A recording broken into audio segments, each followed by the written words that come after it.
আসসালামু আলাইকুম। আজকের এই ছোট্ট ভ্রমণে আমরা চলেছি হাসনাবাদ থেকে কলাতিয়া কেরানীগঞ্জের মনোমুগ্ধকর পথে।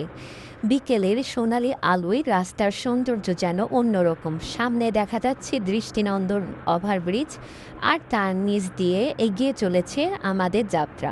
চারপাশে সবুজ প্রকৃতি আর পরিষ্কার পরিচ্ছন্ন রাস্তা পথ চলাকে করে তুলেছে আরও উপভোগ্য।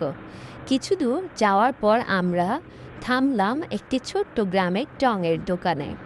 দূর থেকে ভেসে আসছে গরম গরম পেঁয়াজি, বেগুনি আর ডিম আলুর চপ ভাজার সুগন্ধ। দোকানটিতে ছোট হলেও ক্রেতাদের ভিড় দেখে বোঝাই যায় এর জনপ্রিয়তা কতটুকু। এখানে প্রতিটি পেঁয়াজি তৈরি হচ্ছে প্রচুর পেঁয়াজ আর বেসনের মিশ্রণে, সাথে বেগুনিও তৈরি হচ্ছে এবং ডিম ও আলুর চপও তৈরি করা হচ্ছে অত্যন্ত পরিষ্কার ও স্বাস্থ্যসম্মত পরিবেশে। কড়াই থেকে ওঠার সঙ্গে সঙ্গেই যেন সব বিক্রি হয়ে যাচ্ছে। ছোট বড় সব বয়সের মানুষ গরম গরম নাস্তার স্বাদ নিতে হাজির হয়েছে।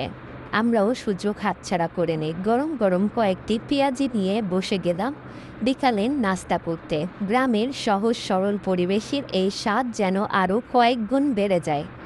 নাস্তার ফাঁকে চোখে পড়ল গ্রামীণ জীবনের এক চিরচেনা দৃশ্য। একটি ঘোড়ার গাড়ি ধীরে ধীরে রাস্তার ধারে এগিয়ে যাচ্ছে। আধুনিকতার মাঝেও গ্রামের এই ঐতিহ্য আজও জীবন্ত।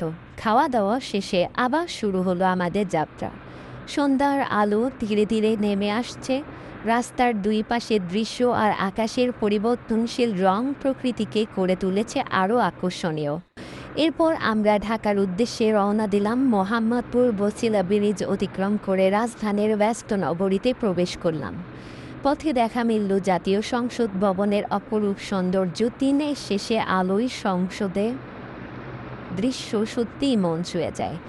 অবশেষে দীর্ঘ পথ পাড়ি দিয়ে আমরা পৌঁছে গেলাম বাড্ডায়। গ্রামের শান্ত পরিবেশ, সুস্বাদু বিকালের নাস্তা আর শহরের ব্যস্ততার মাঝে আজকে এই যাত্রা ছিল সত্যিই স্মরণীয়।